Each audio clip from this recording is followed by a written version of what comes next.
Sorry, I forgot your education background. I didn't get a chance to read it, but I know that Dr. Ko is an expert in a lot of science. Let's start with heart disease. So that early research she was involved in, and then afterwards she is still working with circadian clock or circadian biology related issues.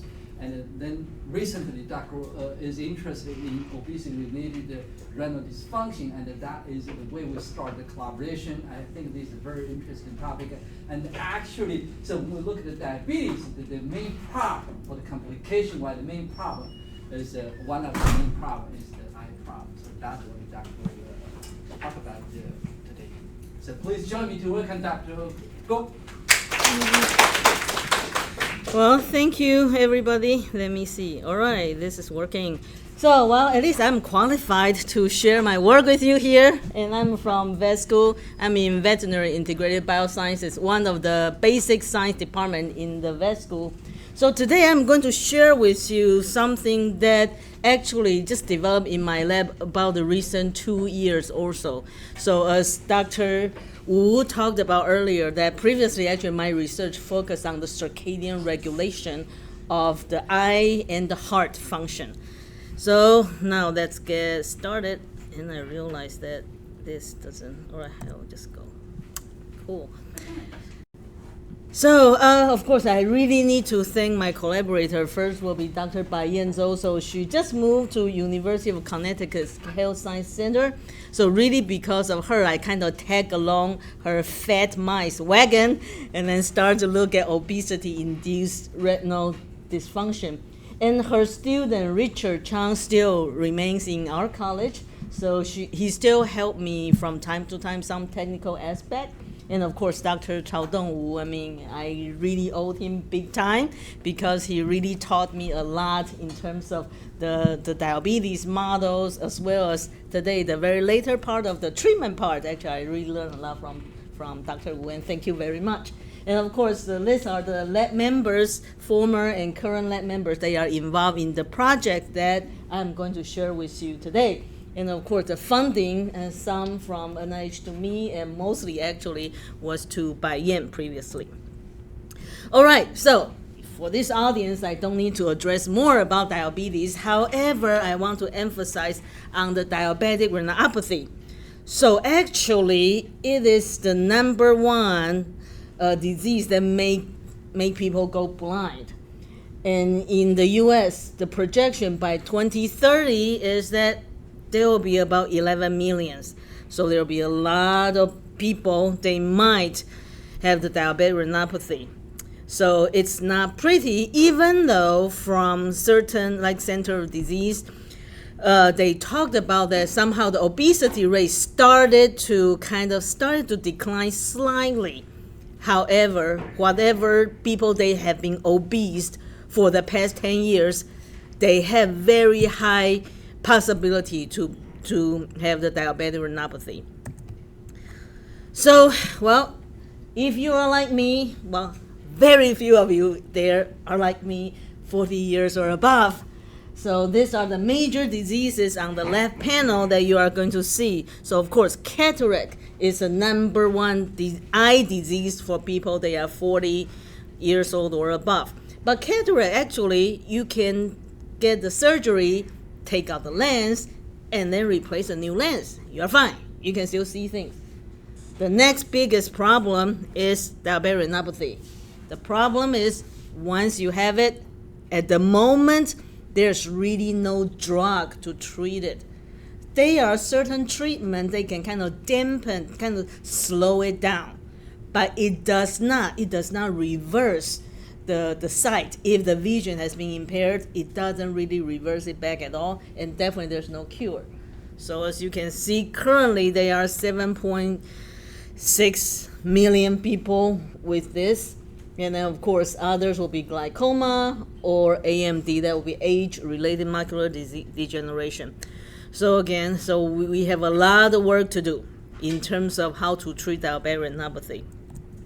So on the top right panel, you can see this is for you with normal vision. You see the kids smiling happily. But if you have diabetic retinopathy, in part of your vision, actually you have this big block of black out.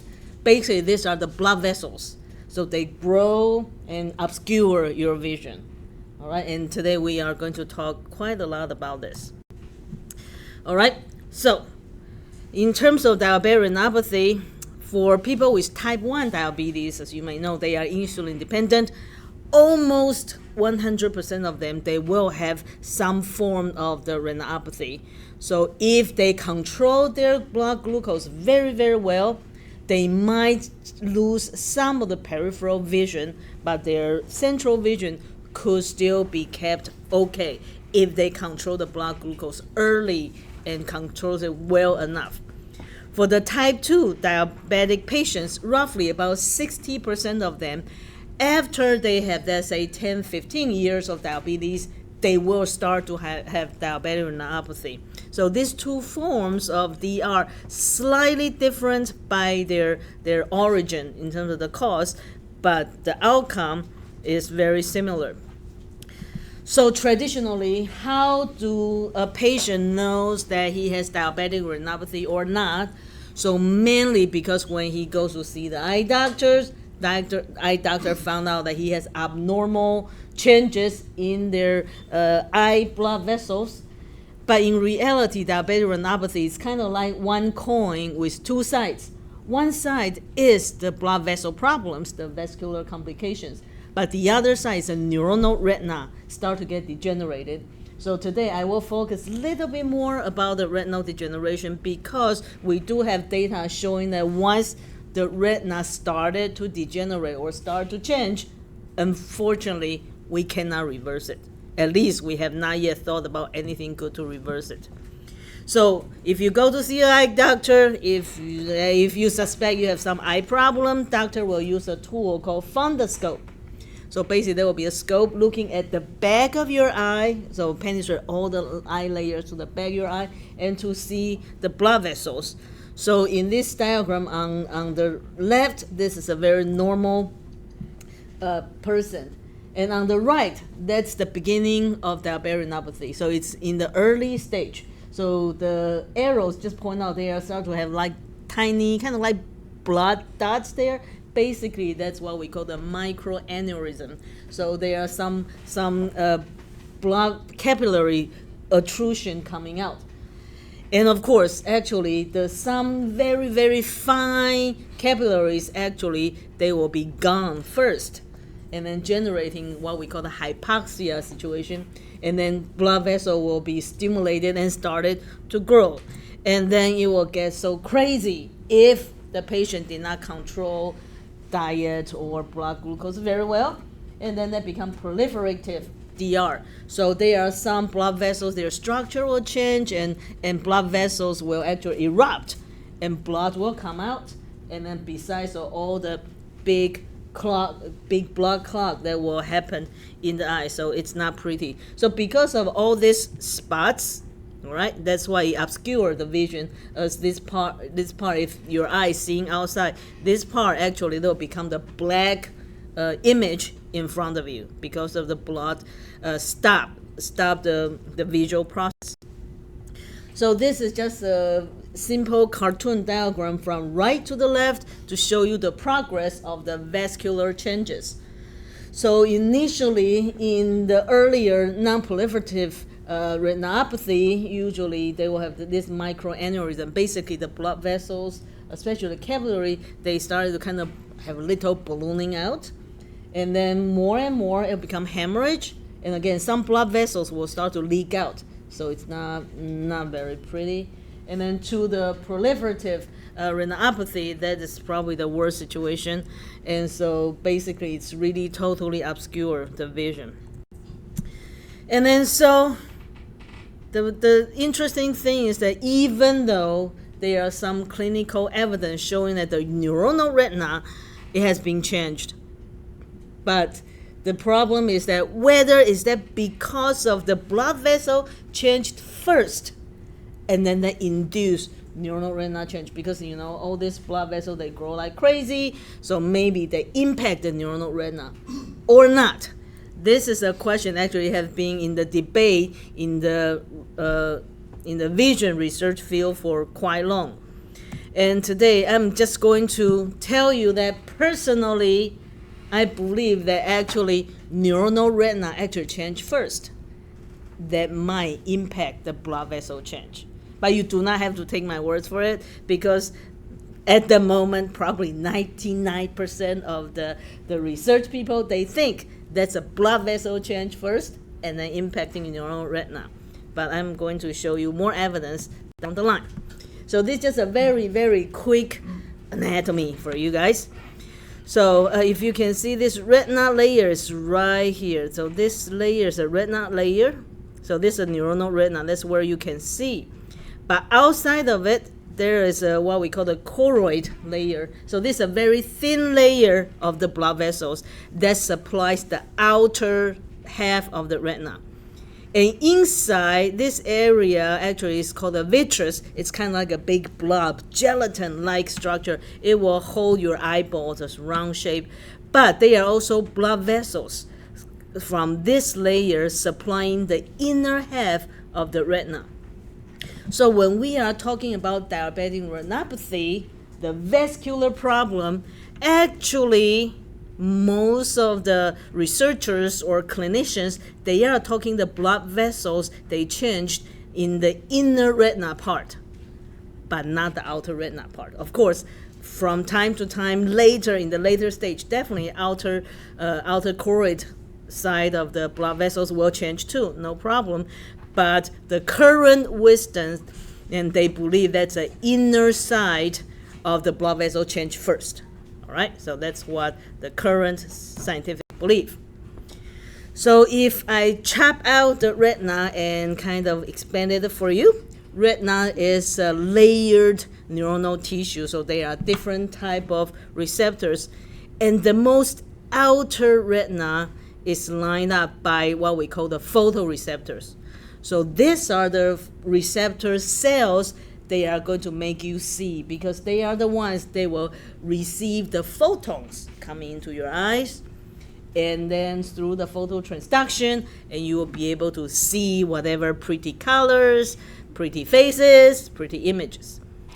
And so when we were talking about the blood vessels that diabetes can change to cause problems, actually there will be the blood vessels supplying this part of the retina, what we call the inner retina. Okay, so right here there will be a blood vessel bed. Basically, they will be supplying supplying this part of retina. Versus the choroid is right outside of the layer, outside of this layer, what we call the RPE, retinal pigment epithelium.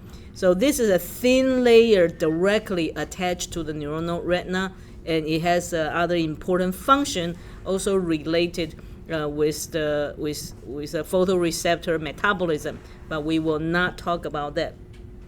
So as you see that the retina actually is thin tissues, but two different vascular sources to supply it. So the choroid supplying the photoreceptors and the RPE, and versus the vitreous side, it will supply the inner retina. But again, the most of diabetic retinopathy problem, it starts from the inner side. So the question people they ask, how can the neuronal retina contribute to it? Especially, how can the photoreceptors contribute to the changes of vasculature? Because it is so far away, right? It's a big gap in between. However, from several animal studies that people, they use transgenic animals, they mutate the molecules, so they make the photoreceptors degenerated, so the photoreceptors will be gone. So of course, all these are the blind mice.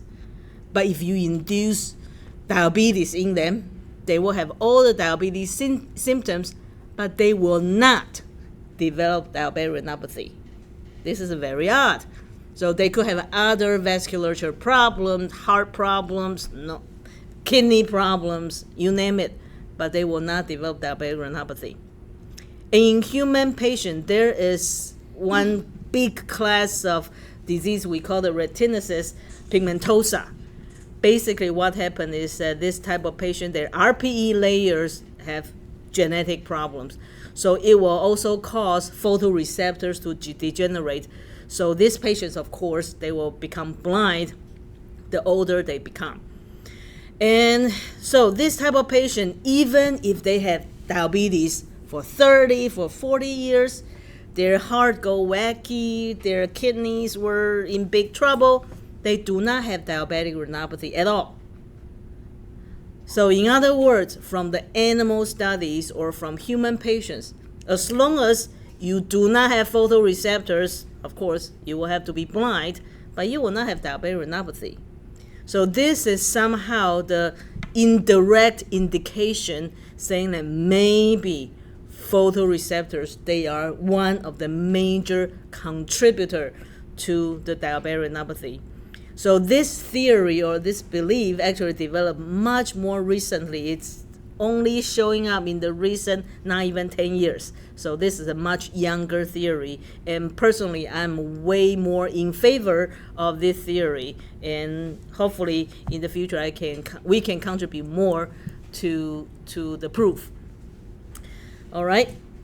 So now, in my lab, so what we do is that we are also using the fat mice, the fat mice as our animal model. So we feed them high-fat diet, so they can grow very fat, and they probably is also very mean too. So it's a little bit difficult to handle compared with a normal child. Yeah, I mean very early on, their size doubled. So if we are looking at their just general bio data, as you can see that their glucose level, their blood glucose level, roughly about 2 months after the high-fat diet, they become somewhat hyperglycemia compared with the mice with a normal child. Okay, but I want you to kind of pay attention to 2 points that I'm pointed out. So 1 month after high-fat diet, actually, if we measure the fat mice, their blood glucose level is very similar to the normal child diet. And it is starting after the 2 months of the diet, they become hyperglycemia. And usually we do experiment, we start to do more intensive assay roughly about 3 months after their high-fat diet, or 12 weeks after their high-fat diet. So again, 12 weeks after the high-fat diet, you might have seen the similar plot many times in this department, that of course their glucose tolerance test is worse than the control. Their insulin resistance is also worse than the control. And so what happened to their eyes at this point? Right? We know systematically they are all go wacky. How about their eyes? So in my lab, we use a tool we call the Electroretinogram. Basically, is put the electrode on the surface of the eye, and then just to look at the overall light response in the whole retina. So without further going too much detail, so this is what an electroretinogram waveforms you will see. Thinking about as the EKG that you have saw, like people, they record the heart function. They are not really sticking the needles inside the heart. They only put the electrode on the body, and they can measure the heart function. So that's what we do. We put the electrode only on the surface of the eyes, and we can measure the electroretinogram. So normally we have a wave that's going downward. That's what we call the A wave. And then the B wave will be going upwards. All right, so we measure A wave and B wave. So measuring A wave basically will let us know whether the photoreceptors are okay or they are wacky. Again, as I told you, I want to prove photoreceptors are the problem maker. They are the ones causing diabetic retinopathy. So definitely we need to look at A wave carefully. But B wave is the inner retina. Again, so people, they say that, well, no, blood vessels change, and then that's why it affects inner retina. So of course we have to measure the inner retina, but actually it could be more complicated than what people think. So this is the instrument that we use. So this is a very small ERG machine, so we can stick the mouse or rat or sometimes actually in our vet clinic, they have the same machine, they can measure it for the dogs. All right, but for the small animals, the whole head will be stick into it, and then by different flashing light intensity, and then we can measure the ERG. So just by eyeballing, probably you can see the control mice versus the fat, obese mice. Their waveforms are quite different without even a detailed analysis, right? So this is 3 months or 12 weeks after the high-fat diet. So if we do the detailed analysis, we can find that the amplitude of the waveform, both A waves and B waves, decreased. That means they do not respond to the light that well anymore. And also we measure the implicit time. So the implicit time actually for the A wave or B wave, both for the obese mice, their implicit time seems to be higher. That means that when the light flashes, their retina responds slightly slower than the control mice. So that's what that means. So the higher the implicit time, that means they respond slower because it takes longer time to respond. So we check a different type of ERG. We previously checked this, what we call the scotopic. That means whether the mice, they can see well in the dim light, in the darkness. We also look at photopic. That means whether the mice, they could see or not in the bright light, just like the room light. All right. So actually, if I'm doing an ERG recording on you, actually now is the photopic ERG under just this light intensity. So again, for the fat mice, actually at the lower intensity, there was almost no response. So again, we did a similar analysis. So again, the amplitude is decreased. That means they do not respond to the light very well. And their implicit time for the photopic will be somewhat similar to the control. So of course, we are also interested in their biochemical profiles in the neuronal retina. So basically, we will have to sacrifice the mice and then take out the retina and do analysis. We found that for the obese mice, their the phosphorylated AKT, as well as their glucose transporter, both are downregulated. This is not surprising, okay? So in other tissues, they show similar pattern, no matter it's the muscles or the heart. So this is not out of the norm. And then so we decide to do the staining and to look at which part of the retinal layers they have the biomarker changes. So apparently under the high-fat diet, as you can see, actually the total AKT with the staining, it seems to be a little bit more dampened compared with the control. And of course, the PAKT definitely is significantly lower. And interesting enough, we see the phosphorylated P65, and I think you guys might aware this is a very good inflammation marker.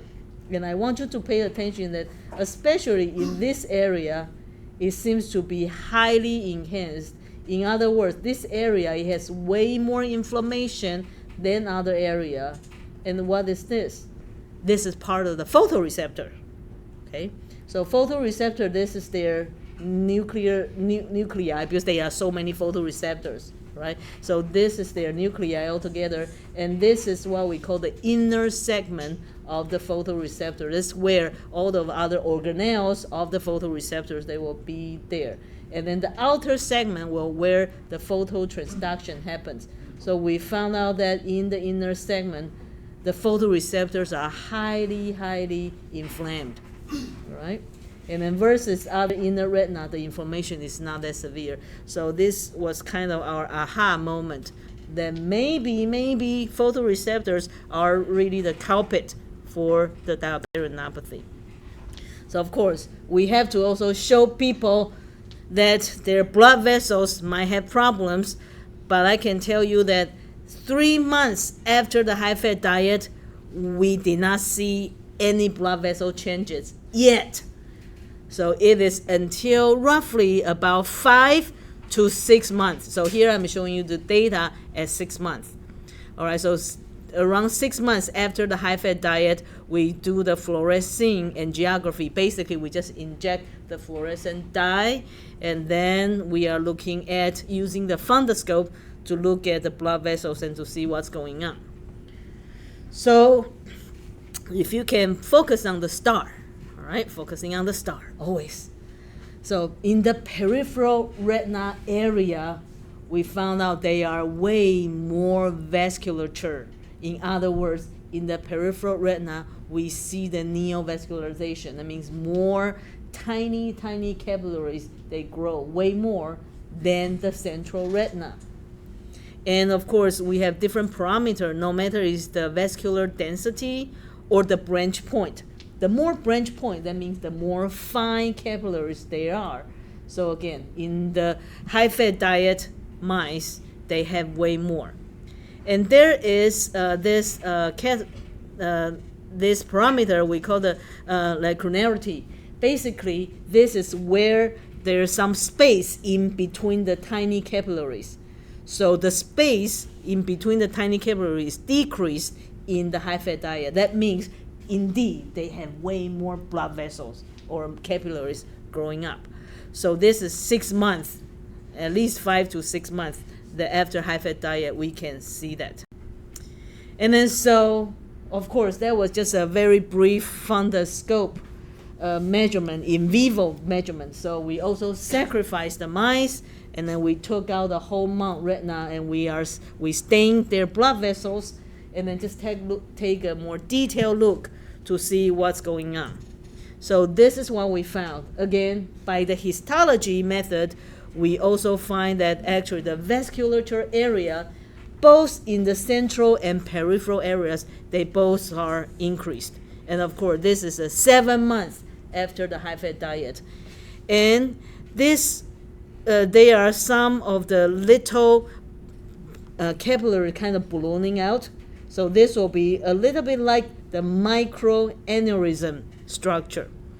And then we calculated it, and we found out that the density of the microaneurysm in the high-fat diet mice, they are definitely, it's significantly increased compared with the chow diet. So we further do some staining using the VEGF receptor 2 antibody go against it. VEGF is a vascular endothelial growth factor. So basically, we call it VEGF. So VEGF, basically, this is a growth factor that will promote angiogenesis, will promote the capillary growth.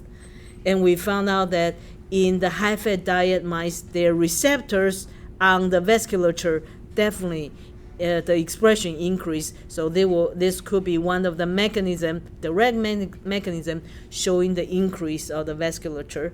And of course, doing the Western blot showing the same.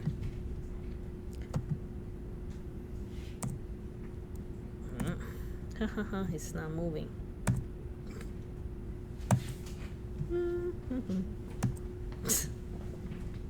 Okay. There you go. All right.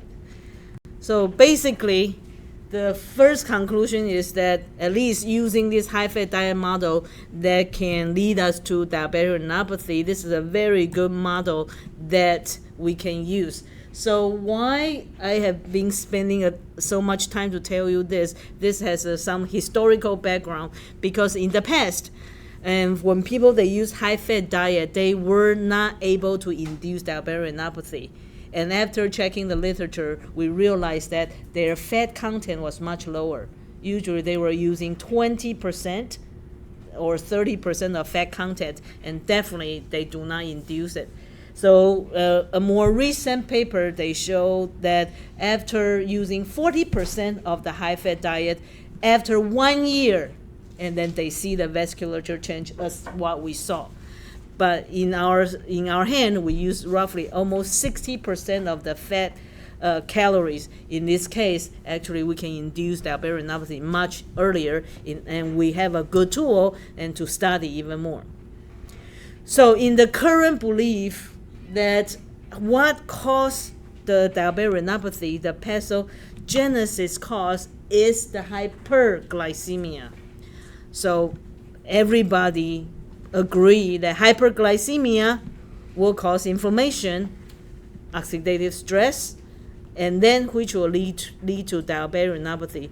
This is mostly because of the animal models that most of the people, at least studying the eyes in the past, when they want to study the diabetic retinopathy, they use streptozotocin-induced diabetic model, which should be the type 1 diabetic model, or they will use the Akita mouse, the genetic mutated mice. So now the question for us to ask is that, first, we want to know how early does a high-fat diet cause a dysfunction in the neural retina. So as I showed you earlier in the graph, I want you to pay attention. 1 month after high-fat diet, of course, these are fat mice, no doubt, but their blood glucose level is still similar with the normal diet mice. So they are not hyperglycemic at all. So now the question is, how about their retina? Are their retina impaired? Or other people were right. No hyperglycemia, no retinopathy. So again, we use a good reliable tool, ERG, to look at that. But this time, we are looking at more specifically this what we call the oscillatory potential. So again, earlier I mentioned we measure the A wave, which is the going down wave, and B wave is a going up wave. So the oscillatory potentials, they are kind of embedded in the B wave. Okay? So what we do is that we can take the ERG waveform, we can filter it out, and then we can literally measure all of the oscillatory potentials. Why is this important? So in human cases, they are reported that pre-diabetic patients, if they go to see their eye doctor regularly, actually they might have oscillatory potential changes. So even though this is not the mainstream belief, but they were very, very few ophthalmologists, they believe that using OP, oscillatory potentials, on obese people, they are not diabetic, but they could be pre-diabetic. If using OPs, it could be a predictable indicator to show that maybe future 5-10 years down the line, they might have diabetic retinopathy. So that's why we have to check the OP potential. So again, 1 month after high-fat diet, of course, the A wave and B waves, they are normal. However, when we are measuring their oscillatory potential, both from OP1 to OP4, they are all abnormal. All right? So basically, their oscillatory potentials are smaller, and their responsive time is longer. So the implicit time is higher.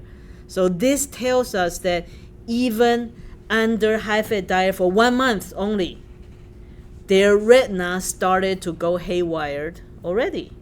So in terms of, this is kind of matching what the clinics, they were seeing in the obese patient, even though I shouldn't say patient, obese people, but they are not diabetic. So their OP has started to change already. And we also see this in our high-fat diet mice. So now the question will be, the current model everybody believes from hyperglycemia leading to DR, is this true or not? So that's what we are trying to figure out in my lab, because we think maybe it's not just hyperglycemia. Of course, high-fat diet is complicated. It's not just higher fat, all right? So that we definitely need to tease out if that's really the hyperlipidemia, or what type of fat, or other some sort of combination. So that's what we are trying to tease out. And then so the next question will be, all right, now we know that in high-fat diet mice, and they will have vasculature problem. And the question will be exactly what are the molecules involved. And as I mentioned, by 6 months, if we are measuring their VEGF receptor 2, it is upregulated in the high-fat diet retina. But again, what causes it upregulated? That is something we want to chase out. So just a very quick diagram to show you that VEGF, basically it promotes the endothelial cells that lining your blood vessels and promote it to proliferate, to grow, and to migrate, and then that's a basic principles for angiogenesis. And then so we found out that at 7 months after high-fat diet, if we analyze their microRNAs in their blood, we found out that, wow, the microRNA 150, this particular one, it decreased. All right, so again, sure, high-fat diet caused the microRNA 150 decrease, but what does this really mean? Does this really have anything to do with the blood vessel growth? So that's what we are going to look at as the next part of the talk. And microRNA 150 is interesting. So if you follow some literature, you might know that this microRNA is really multitasking. It is also affecting the inflammation and affecting some other things, even the cancer. And this microRNA, to our interest, is that it's not only it's abundant in the circulation, actually specifically in the retinal tissue is abundant. So not all of the circulating abundant microRNAs are abundant in the retina, okay? But this particular one, it is abundant in the retina, so that's why it caused our interest. So again, we did similar assays, looking at changes of the body weights, the blood glucose level, and using wild type or microRNA 150 complete knockout mice. Sorry, excuse me. So in the knockout mice, the microRNA 150 knockout mice, after the high-fat diet, the same time as a wild type, while their body weight gaining or their blood glucose level, they are quite comparable as wild type. So that means maybe microRNA 150 mutant mice, they are probably similar to the wild type high-fat diet. And of course, there are some other assays in terms of the glucose tolerance, insulin resistance, all that. We did all that, so they are very comparable. However, when we are doing the ERG study, we found that the microRNA 150 mutant mice under the high-fat diet, their light response is worse than the wild-type high-fat diet. So now that caught us our interest. So does that mean the microRNA 150, it does something? So normally we need it when it is totally knocked out, and it make the eye worse under the high-fat diet stress.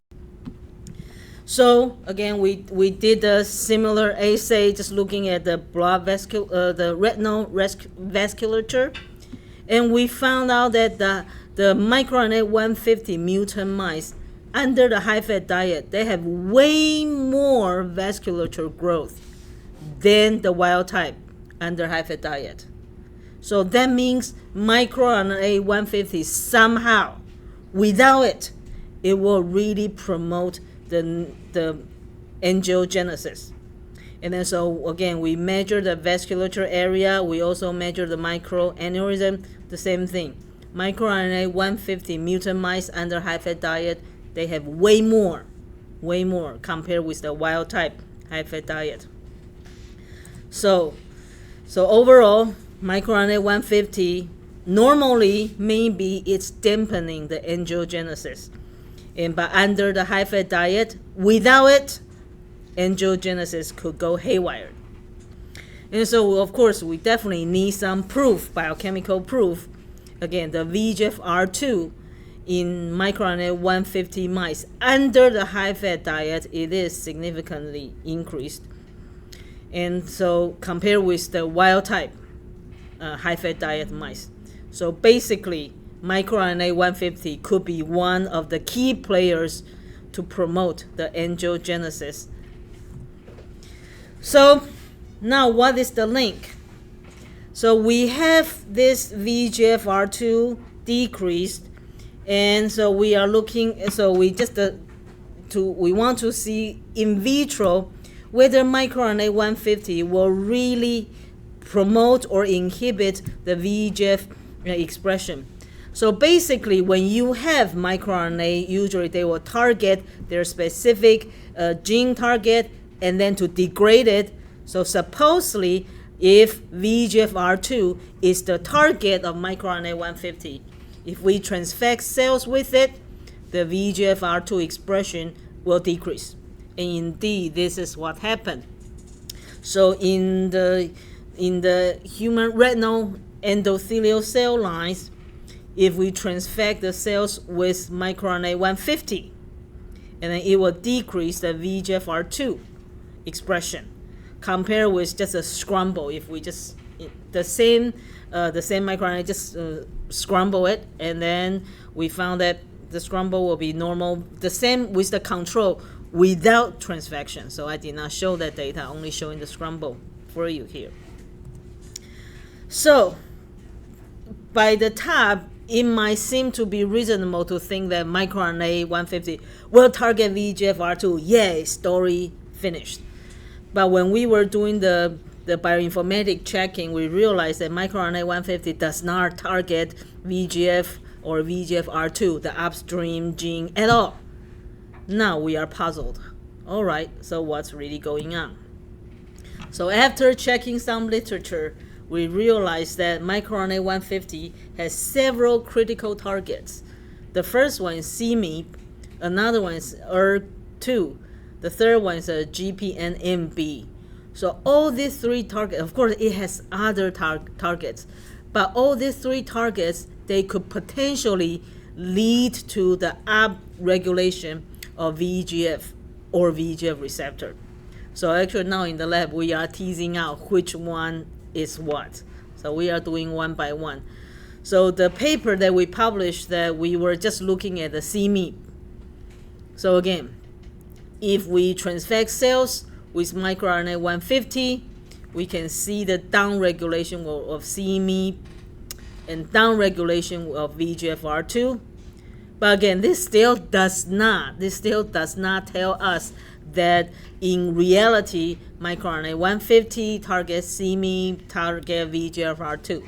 So things, I mean, the data looks pretty, but biology is never that simple. So after this data is published, now we are really teasing out the pieces as from microRNA 150, how it leads to VEGFR2. Does it really go through CMEP or going through some other signaling? So in the third conclusion, that we know high-fat diet induced the neovascularization in part could be going through the global decrease of microRNA 150. As I show you that high-fat diet, after 7 months, the circulation microRNA 150 decreased. So we think that is the case. And then probably that's why it caused the VEGFR2 increase, and then it caused vascular complication. And again, microRNA 150 is a retinal abundant. It's a retinal abundant microRNA 2. So our hidden agenda is that does high-fat diet somehow change the neuronal retinal microRNA 150 already, and that caused the ERG decrease or not? We do not know. So this is something that we are trying to test it out. All right. So of course, for some of you, probably the critical thing is that, can we treat it? Even though earlier I told you that, well, unfortunately, up to now, there's no treatment for DR. But can we help somehow reverse or cure? And earlier in the talk, I told you the sad story is that, well, not yet. All right, we are hoping we could. So the below is really through the collaboration with Dr. Wu that we are testing whether metformin treatment can stop the retinopathy progression, or hopefully in the future, could that be as a prevention? So again, the audience here, you might have heard about metformin, and you know that for people or for animals treating with metformin, it can really control your systematic glycemia, which is good. And then for some patients, it even lose some weight. And that's an all good thing. And actually, it will help to treat certain other diabetic-related problems, including the kidney problems or some peripheral nerve problems. So now we want to know whether metformin treatment can help in terms of helping to prevent or to reverse the diabetic retinopathy. So what we do is that we try to mimic what happened in human. So in human, usually you don't take metformin for nothing. Usually you found out, oh my God, my blood glucose level is high, and then the doctor prescribed metformin. So we are trying to mimic it. So usually 2 months after the high-fat diet, and because they already have hyperglycemia for about 1 month. So we start metformin from that time and keep going on. So as you can see, treatment with metformin definitely in 1 month, it decreased the blood glucose level. That's a yahoo, yippee for us. We are very happy. So we think definitely this should work. And of course, gradually also dampen the weight gain. This is all good. And even more promising, we did a glucose test, just like all other labs they found. So metformin works wonder systematically. All right, so now you don't have that blood glucose problem. We are all happy.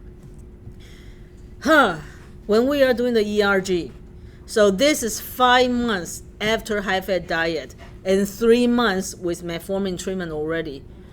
We were surprised to see that metformin did not recover the ERG. This is really shocking because this is really not what we were expecting. We really hope that we found a magic bullet and everybody is happy because there are so many diabetic patients, they are taking metformin. And that should be a preventive strategy, but no, it's not. And in some cases, that's when we are looking at the oscillatory potentials. Actually, the mice treating with metformin, their light response is even worse. That means metformin is doing something, not helping the eyes, but somehow further damaging. And what is that? Honestly, we don't know. And we have some idea what it could happen, but we are doing some biochemical and molecular assays on exactly what is metformin doing in the retina. All right, so basically, metformin treatment is making the retinal light sensitivity got worse. So we have to definitely look at some biomolecular marker. So as you can see, that from the left panel, so high-fat diet treatment with metformin, definitely PAKT kind of recover similar to the control, versus as earlier I show you that high-fat diet, actually the PAKT decrease in the retina. And then total AKT, basically it will be somewhat similar in this particular staining. And then for the PERC, so again, high-fat diet, PERC is highly enhanced. So this could be correlated with inflammation. All right, because PERC, in some reports showing that it's upstream activator of the P65, the NF-kappa B. But treatment with metformin wonderfully inhibit this phosphorylation. All right. So now we are looking at PMPK because while metformin targets AMPK, this kinase, and that has been well studied. So again, so with metformin treatment, not only the phosphorylated AMPK, but also the total AMPK seems to be increased. So this is kind of matching what people they already say that metformin can target AMPK. However, even though metformin reverses certain of the biomolecules, but unfortunately, it does not really recover the retinal light responses. So now next, we have to look at what happened to the blood vessels. And, well, it's a bad news. After metformin treatment, it did not decrease the obesity-induced angiogenesis in the eye. So the fine capillaries, they still grow more even with metformin treatment. So this is really to our surprise and actually a little bit disappointment because metformin has generated such a good praise from other diabetic for other diabetic treatments, but it seems like it's a bummer if we are talking about diabetic retinopathy. So basically we have to try something else. And of course we are looking at the inflammation profile, and guess what, metformin does help to dampen certain inflammation. So if we are looking at the inflammation profiles, IL-12 and IL-4, all that probably you guys might know more than me. And we found out that yes, treatment with metformin, it does dampen the inflammation. Great. But it doesn't really help the retinal light response. And it does not decrease the blood vessels growth because of the obesity. So the bottom line we are thinking is that maybe treatment for inflammation relief alone might not completely rescue the dysfunctional neuronal retina. Why I said that here is, again, the old school thinking was that to treat diabetic retinopathy, well, if you can treat the inflammation, no problem, you can do it. But our result shows that it might not be the case. So overall, in the final part of our attempt to treat the diabetic retinopathy, that metformin, even though it does reverse a lot of systematic diabetic symptoms, which is great, but unfortunately, it does not recover the obesity-induced retinal dysfunction. It could be, well, maybe the timing, we might have to give metformin little bit much earlier time. And that is the ongoing research in my lab. And I can tell you the preliminary data we have, and don't tell anybody else, even though I know it's recorded. So we found that if we treat metformin in the beginning at the same time with the beginning of the high-fat diet, unfortunately, metformin did not reverse the retinal dysfunction. At least in our preliminary data, that's what we found. So, but probably metformin is still very important, at least to control the symptomatic problems. And as for the eyes, we have to think some other treatments or some other molecules. So thank you very much for your attention. Any questions? Question?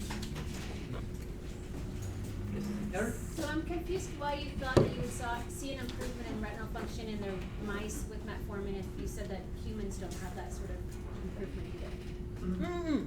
Human, we do not know though. So human, yes, metformin treat humans, so you have the systematic changes.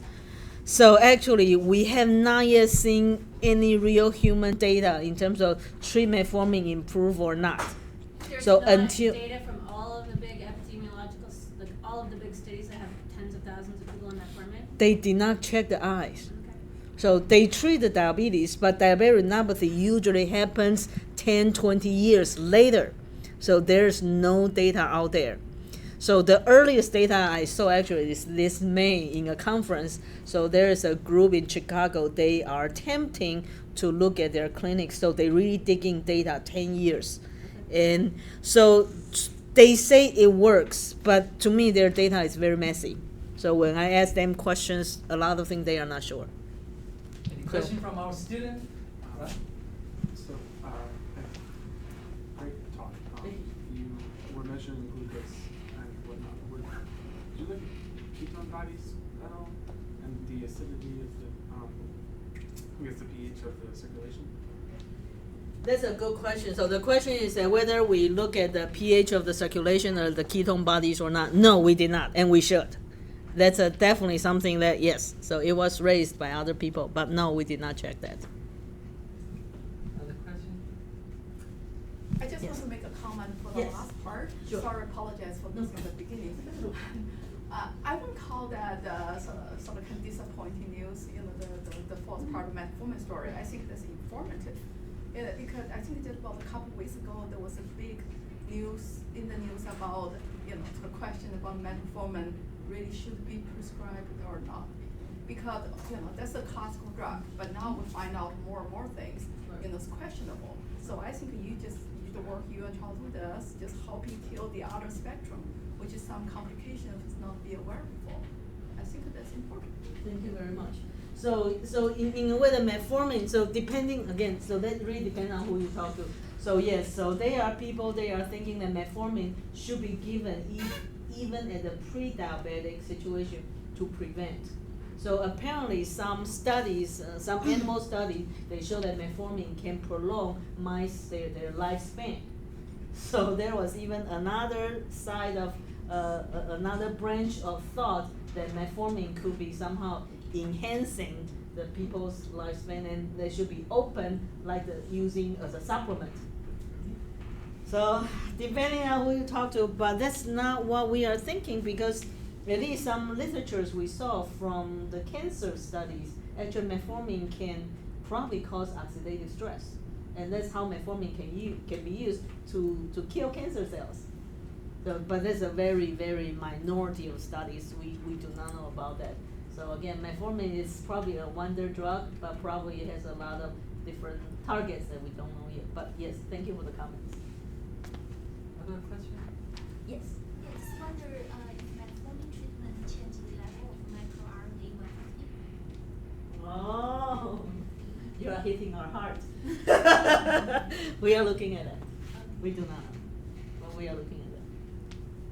So I have a question. So you indicate that angiogenesis is very, very responsible for the DR and this stage. So you also showed that metformin make it worse. So simple question, where I don't know but want to ask. You see any role of AMPK in regulating angiogenesis or VEGF signaling? So actually AMPK does link to VEGF signaling. There's some others they have kind of shown. But again, the VEGF, the whole signal is so complex. So I know somehow AMPK probably is linked to it. But the details not in our hand, we do not know, because we only see, for example, so if I can go back, so we saw that, forgive me. So we saw that actual metformin does reverse in a sense, in terms of the AMPK signaling, it recovered. However, it does not help to dampen the angiogenesis. We just don't see it. So that's the thing that I am not sure exactly if we can just look at the molecular signaling and then to tie in that AMPK might be directly help. Maybe, but we don't know. Any other questions? If no, then let's just stop here. Let's just thank Dr. Ko for the great talk. Thank you.